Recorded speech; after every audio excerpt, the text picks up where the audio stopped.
these areas that people experience acne. In fact, there are people who are asking questions about whether even shaving bumps can eventually become acne as well. And for some women, they also experience that on their private areas as well. Good morning, by the way. Good to have you in the studios. Good morning, For Bella. the sake of those who may just be joining us and may have missed out on the conversation last week, when we say acne, what does it mean? Is it totally different from what we call pimples? Well, you see, it's all about nomenclature, lexicon, if you would. And so pimple actually is an English word. Some people call it a zit. That is American as well. But then what you would describe as a pimple, acne, is actually a collection of dead cells in the pores of the skin, influenced by the presence of bacteria, and then also the inability to, for the skin to extrude these materials. Then the inflammatory process occurs. Then you have that small thing on your skin. That's the problem, because a lot of factors lead to it. Yes. I mean, genetic factors maybe? Oh, yes. But what are other things? And when we say genetic, I mean, how does that work? Yeah, just pretty much to recap what we said last week. Your genetics, your makeup, your chromosomes, mom and dad, that's 85% of the problem, because, of course, that speaks a lot to the development of acne. And then the other things that we talked about, the hormones, and that's why adolescents get it more, because that's when they have all these hormones and they're having sexual, development. And then we have infections, and that's where you could take antibiotics to solve acne. Infections from what? Propionobacterium species. These are bacteria. You're going all scientific on us this morning. I know. What did you say? Propionum? Bacterium species. Okay. It's a whole family of bacteria. I mean, from the pandemic, now we know that every single organism has a name and some sort of nomenclature. And so that's why we give antibiotics sometimes. Then we spoke about stress. Of course. Stress raising cortisol and causing acne. And then we talk about diets. Yeah. Okay, so now, I mean, we had a young lady here, we diagnosed her condition and all of that. Absolutely. But now there are people who are even asking further questions. Yeah. Because when you shave, you're left with some bumps. Yes. Even on the faces of men. Yes. But sometimes you realize that it goes beyond just a bump. Now it expands, it becomes bigger, and you see the hair stuck inside that. Yes. Is that what now we can call acne? Well, let's delineate two different concepts. Okay. Intrinsically linked, but run in parallel. First of all, you have the acne itself, which is the dead skin cell under the influence of bacteria causing the zit or the pimple. That's step number one. Okay. And step number two, we have the complications of the acne. And so what you usually see, especially after an episode of razor bumps or folliculitis barbae, as we mentioned, are scars. Okay. Scars. So there are two different things. We have the acne, and then you have the acne scars. And that's what makes it very, very difficult to treat these conditions as a dermatologist. I'm still trying to understand it. So you're saying that if it expands into those bigger bumps, that's just a scar? So let's follow me here. Okay. I'm lost. So the first thing happens is the acne, the small pimple. But then when that pimple resolves after an outbreak, it doesn't just go. It causes damage to the deeper levels of the skin. And so the skin wants to patch up this hole. So the skin uses a substance called collagen. It's like cement. Yeah. If the cement is too small, you have a depressed scar. That is why you look into people's faces and it's like they have these small holes that have been punched out. Yes. Those are depressed scars.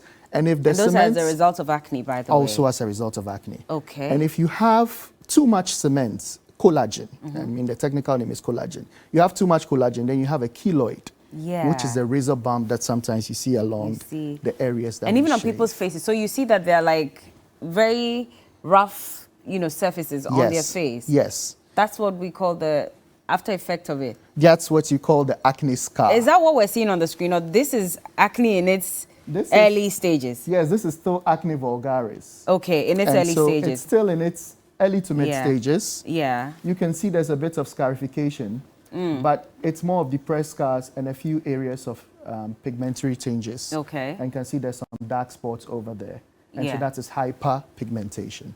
I see. Absolutely. Daniel, if you could find, what would we describe this as? So these are, this is good. This is a typical picture of you having patches of hyperpigmentation on the skin. You don't necessarily see the scars. But if you look closely around towards the area of the nose, you can see the presence of one depressed scar. It's depressed because when the skin was trying to patch up that pothole, there wasn't enough cement, and so it goes deeper into the skin. How do you treat something like this? Yeah, so exactly. I'm happy you've mentioned this. The treatment actually depends on the type of scar you have. If this is a depressed scar, we might look at filling it up, or you might look at using laser therapy to deal with it. But even before you get to all these complex stuff, we have simple measures we can take. We have alpha hydroxy acid creams, Okay. and then we have lactic acid creams where apple cider vinegar also comes to play. Okay. You have retinoids, vitamin A. That's where your contumely comes into play. And then you have salicylic acid, which is structurally similar to aspirin, but in a dermatological form. Okay. And then the last one is sunscreen, but you and I know we don't need sunscreen. That is... We don't need it? we do need it, I but have not been as told much. that even at night, when you're going to bed, you should still use sunscreen. Yes, Bella. But the thing is, the sunscreen we're talking about, we wouldn't emphasize it so much because it's, you know, when you have melanin, that is also protective. Yeah. And so it's more emphasized in people with Caucasian skin. Rather. Or mixed race. Who are a little light, like I am. Yes. We shouldn't bother? Oh, well, if you do have some, but then speaking to the average Ghanaian who comes to police hospital, if you have some cocoa butter, you know, or any other thing that keeps the skin moisturized. And shea butter, of course, from my part of Ghana, which is also splendid for this purpose. Shea butter has its disadvantages, I'm told, because the sun burns your skin faster when you use shea butter. It only depends on the preparation. Everything, you know, as you and I know, everything we have is some forms of shea butter we get directly from source are not processed well enough and have all these sorts of extrinsic elements that cause the reactions you're talking about. So not processed well, and you're using that to treat the after effects of acne, you could be damaging your skin. Bella, you see, if you get it right from the farm, without any chemical components added to it to try and preserve it, that is good stuff. Okay. It's the same shea butter that people use to eat, you know, foods like tozafi and things like that. That is good. But then once you have attempts to put in chemicals, then the question, you know, it begs the question of what has been added and how that affects. And you need to be careful. Absolutely. We have some more photos, and this I'm more familiar with the first photo on the left because those are the holes that are left on your face. Absolutely. When acne heals. Yes, that is atrophic. That's atrophic. Atrophic scars. That means what? Holes in your face? It's atrophic because the growth is limited. You know, trophy is growth in Latin terms. So if it's atrophic, it means that the development is deficient, and so it forms like a defect, like a pothole. And that's why you see those small holes in the skin. And contemporary can treat this? Because you mentioned that one of the things you can use to treat it is... You know, as I mentioned, you know, last week, the treatment always is an amalgamation of lots of factors and lots of things that come together. The contemporary would only help the skin to regenerate properly, that you have enough vitamin A, and that should be able to solve the problem. But then if we actually did want to treat it formally, we could give you vitamin A in a tube or vitamin A in tablets, you know, Roaccutane and some of these preparations, and they will do the job much better than the contemporary. But you still have to check your diet when you're treating that. Absolutely. So what are some of the foods you should avoid if you have something like this? Yes, so as I mentioned last week again, dietary factors are very important. For some people, it has to do with certain forms of protein. When they take that, causes problems. Some people, certain forms of fats as well. And I did see a lot of this personally in my days in Prempeh College. I noticed that lots of, anytime we had certain dishes for over a stretch of time, I would have breakouts. And so this is also a form of truism.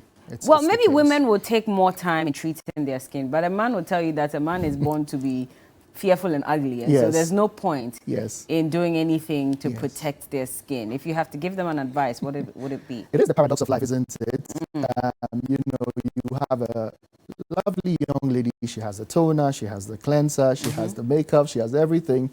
And the gentleman just uses petroleum jelly, but then he's okay. And I'm testament to that anyway. Oh, you only use petroleum jelly? Oh, I mean... At least you use something. Take cocoa butter. Listen, there's some men who don't use anything and their skin is so scaly. Absolutely. You know why? Sometimes the things that our dear sisters use are actually, you know, akin to doing a bit too much. And so, you know, when you want to solve a problem, you want to solve that problem and not cause another problem. Okay. Let me give you an example. Someone has these, you know, small depigmentary scars on the skin and wants to fade them off. But then she forgets that it should be done for just 1 week and does it in perpetuity. What happens is they start to get these dark patches on the skin. So then you solved one problem and you've created an even bigger problem. That's what we are trying Fading to... out those dark spots only Yes. should last a week? Yes. You should only use the products for a week. Oh, yes.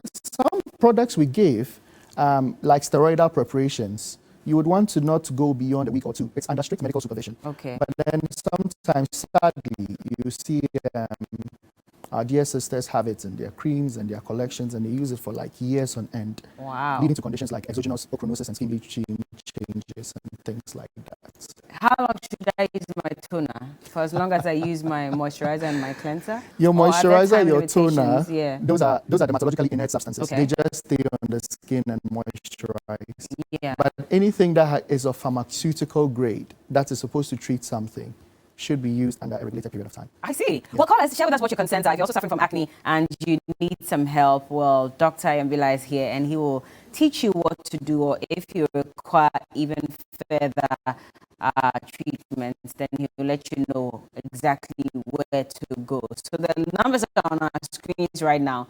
Please call us and let us know. But let's talk a bit more about stress. Yes. Because that also has had all kinds of deleterious effects on people and their skin. Absolutely. And I didn't know, honestly, that it could even lead to acne. How does that work? Yes, it's a very interesting concept, and it's a subject of research in many centers. In my center where I am in the UK, it's a big research area.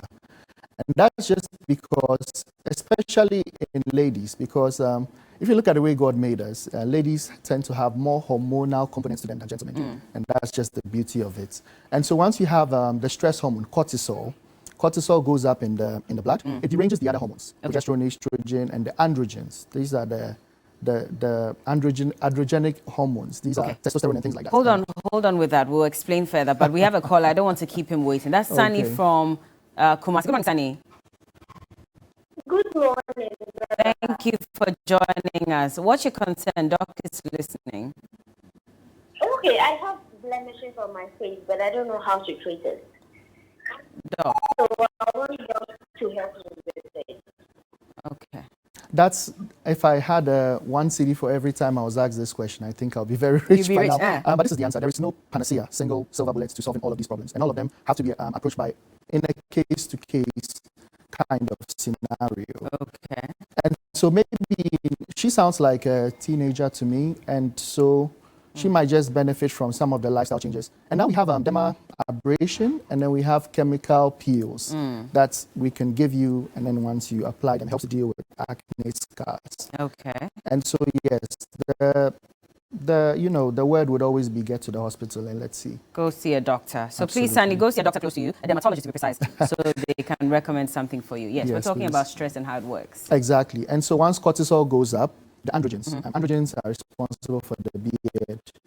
So you see sometimes a lady who has a bit of beard. It's a condition called Histidism because androgens are high. So cortisol deranges these hormones and causes the acne to be exacerbated. So in that case, do you treat it the same way you treat other acne, or is there a special way? If it's stress related, those forms tend to be very benign. They don't leave a lot of scars. Okay. If you just get acne breakouts when you are stressed out, or you have acne breakouts before examinations, and maybe some topical preparations would help. If it's long term, maybe some psychological help and things of that nature. And you should be fine. You should be fine. Those forms of acne tend not to be like the pictures we have seen on our screen. There are times when, women, our bodies go through a lot, and PCOS sometimes also causes some extreme form of acne and hair growth. We'll come to that. Joseph from Ball Guys on the line. Hello, Joseph. Good morning. Joseph. Good morning. Good morning. If you can just reduce the volume of your TV set because we're getting delayed feedback. Thank you. Speak to Doc. Okay, thank you. Please, I had this boil on my face for a very long time. It's just one boil. It was on my forehead. Later, it came to my right hand side cheek. And now it's on the left hand side cheek. For about 2 years now, I tried cutting it off. But anytime I cut it off, it will still go. So I don't know how to heal it. What, you cut it off? Yes, I tried using something to cut it off, but it hasn't coming. You cut the boil off? Well, yes, Doc is listening. He's speaking now. Yes. Okay, if he can hear me? Yes, he can. Well, Bolgatanga, that's where I grew up. Anyway, that's an aside. You can cut your boil off? This is it. So what he's describing sounds to me as some form of hypertrophic scar. And don't forget that as a nation, Ghana, we are quite bereft of dermatological services. Currently in the country, I don't think we have up to 10 dermatological specialists in the system. And so it's unfortunate that we don't have the sort of services we would want in the scale we would want to deal with all these conditions. But he does have a bit of an idea trying to cut it off. I would explain why, because we have a field of surgical dermatology, which we share with our friends, the plastic surgeons. From what he is describing, he needs further help. He shouldn't take matters into his own hands. What he's doing actually could worsen the problem. He should see a doctor and let's see if he can get a plastic surgeon, general surgeon, or dermatologist to take a look at it. I see. It's likely a hypertrophic scar. I'm shocked because I didn't know that you could actually cut your own boil off. Because boils are painful. A couple of them we do. We call those processes excision biopsies.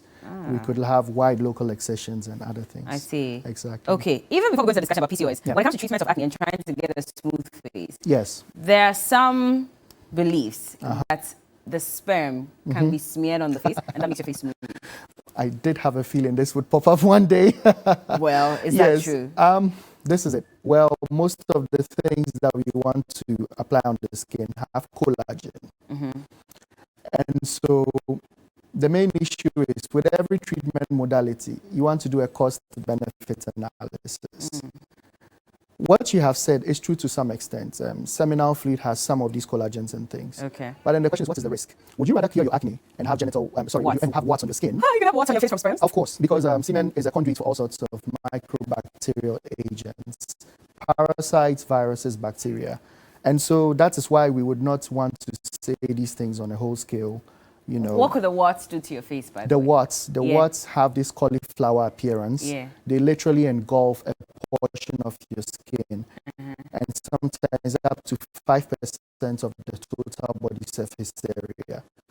And those are more difficult to treat because, Bella, the pandemic has taught us that viruses are more difficult to treat than bacteria. And so, yes, why would you solve one problem and stop smearing sperm on your face, ladies? Gloria from Agna, good morning. Good morning. Thank you for joining us. Doctor, listening. I'm having this kind of hair growth under my chin. I don't know how to use so that it will go. I have tried my best, but I don't know. So I want you to ask the person. Hair growth. Could that be linked to PCOS? I'm letting know. All right, yes. This question dovetails specifically into what we were about to discuss on PCOS. It's a condition called Histidism, and it has all sorts of social connotations. People say, why does a woman have a beard and all of that? But it's very easy to treat. But this is one of the conditions you want to treat from inside out. You wouldn't have a quick fix on the skin. Yeah. And so you treat from inside out. But I'm sure it will come up with the PCOS. Let's get into that right now. Exactly, yeah. Because a lot of young women are experiencing PCOS. Yes. By no fault of theirs. Yes. And it's resulting in a lot of things happening to their body. So hormonal changes, we're told, is what causes that. Exactly. And let's get into definitions. PCOS is polycystic ovarian syndrome. And that's when you have, the ovaries releasing a lot of follicles, causing some form of hormonal imbalance that causes deleterious effects. And it's interesting to note that acne is actually one of the least of the troubles. It is. It causes hirsutism and it causes problems with childbirth. Hold on. Yeah. We've heard about that, but we have a caller. Hello, good morning. Good morning. Simon, thank you for joining us. You're calling from Kumasi. Yes, please. All right, please talk to us. All right. I want to just share something small. I was experiencing this of things on my face a couple of years back, and I tried using something that I think I want to ask the doctor if it is true, because I have really used it to help myself and help a lot of people using aloe vera. Okay. Early in the morning, I sprayed my face with aloe vera. Yeah. And for like 30 minutes before I go to Out. take my bath. Okay, to shower. Okay. And within few days, it vanished off. Now, I shared this experience with other colleagues, about 6 of them, which was having severe acne. In fact, you see their faces, you wouldn't like it at all. But they also use it, and within few months, the face changed just like Bella, your face. And lucky me. Yes, very, very smooth. So I want to ask the doctor, is this something that we could continue recommending, because we have not think and thought of any side effect of using aloe vera, but anybody that I recommend aloe vera to comes out with success story. So if you can share a little on that. And with the sperm, Bella, is like the way you were talking about the sperm. I don't know if you have a personal experience. I don't. I have no need to want to get smooth face. I mean, thanks to God, all right. I don't have blemishes on my face. So I haven't used it before, but there are people who have used it and wanted answers. All right. Yes. And I have heard that too, and it's good the doctor clarifies it. All right. For us. Thank you very much. Thank you so much. Aloe vera. Aloe vera. Is that the magic wand? It's interesting that, ever since I made my foray into the world of dermatology, acute medicine, and all of that, I've come to realize that the very solutions I've gone out to look for, some of them have actually been in my background ever since I was a kid or started to grow up. And aloe vera is actually one of those. Okay. Aloe vera, shea butter, cocoa butter. The gentleman spoke about cocoa as well. Yeah. I'm sure that would be for a different day. But that's how life is sometimes, isn't it? You're looking for all these complex things. And then we do ignore what nature has naturally provided to us that actually sometimes fixes the problem. So aloe vera is one of them. It's good for maintenance. He said it all. So in its natural form. In its natural form. Okay. And that's the issue, natural form, because the preservatives sometimes, cause situations whereby we can't have the maximal benefits from these naturally occurring compounds. I see. Yeah. So in short, it's better to just go break the aloe vera plant and just get a gel on your face. I think the watchword or the maxim should be the less the processing time, the better it would be for your skin. Okay. All right. I have another call on the line. Hello? Hello. Hi, good morning. Hi, good morning. Good morning. Thank you for joining us. Carry on, please.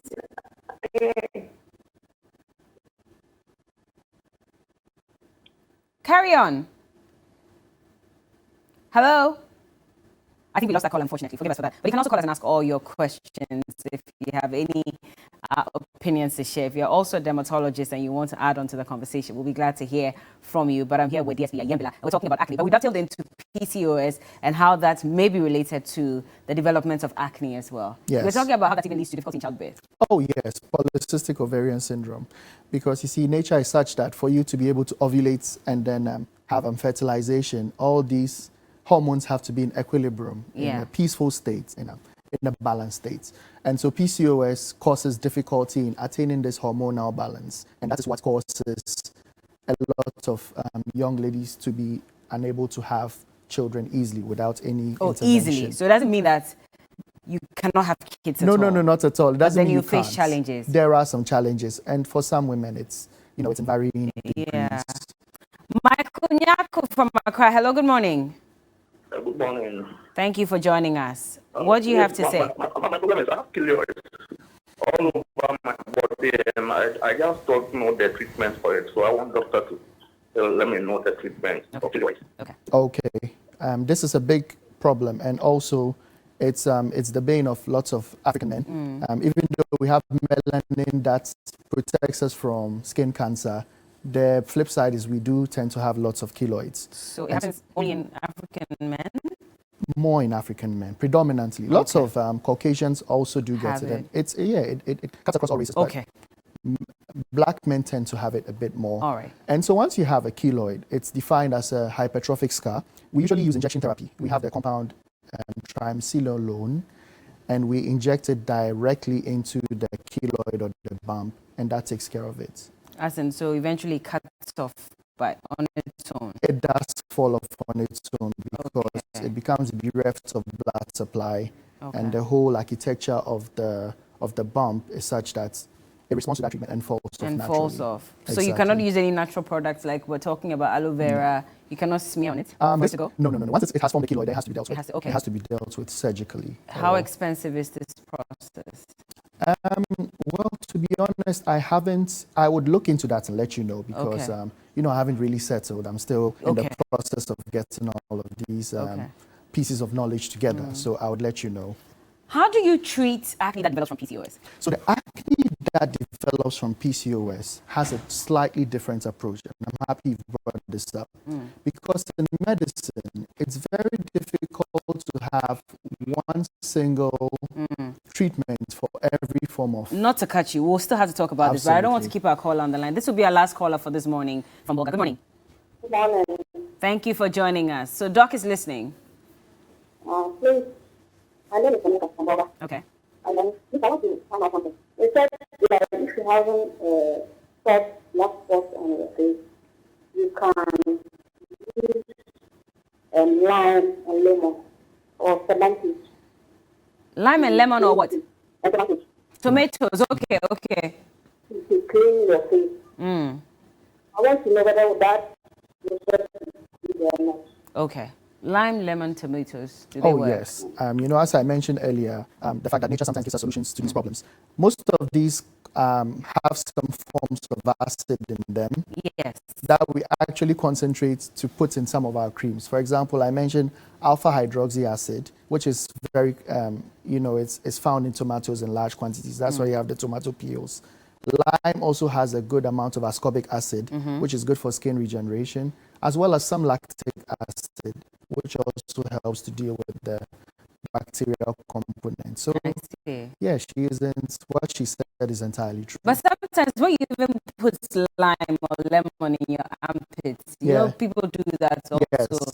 To keep their bodies clean. It Yeah. burns. It does burn, and that's So imagine because that on your face, because your face, the skin on your face is more sensitive. yes, and so as we have kept saying since the show started, everything you'd want to do has to be put within the right context. If you're having cuts and inflammatory changes going on in the skin, then maybe you won't benefit too much from Too that. much from it. But if you, let's say, you have a 14-year-old lady who just started having some outbreaks, she might be a good candidate for some of these simple Even if it measures. itches. Even if, well, it depends on the degree of pain. If it isn't a complicated form of acne, if it's just acne vulgaris, these things Then do it should help. be fine. They do help. Okay, let's finish off our conversation about Yeah. PCOS and acne. Okay, so back to what we were saying. This is a hormonal imbalance, the effect of which we have skin changes. And so once you take care of the hormonal imbalance, then the skin gets better. And so for some women, we give them metformin, which is an anti-diabetic medication, to help regularize the hormones. And once the hormones are in good equilibrium, then the acne resolves.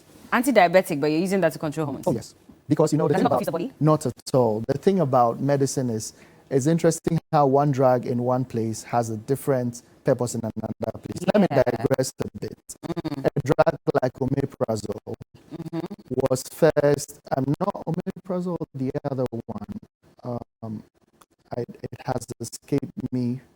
I think omeprazole as well.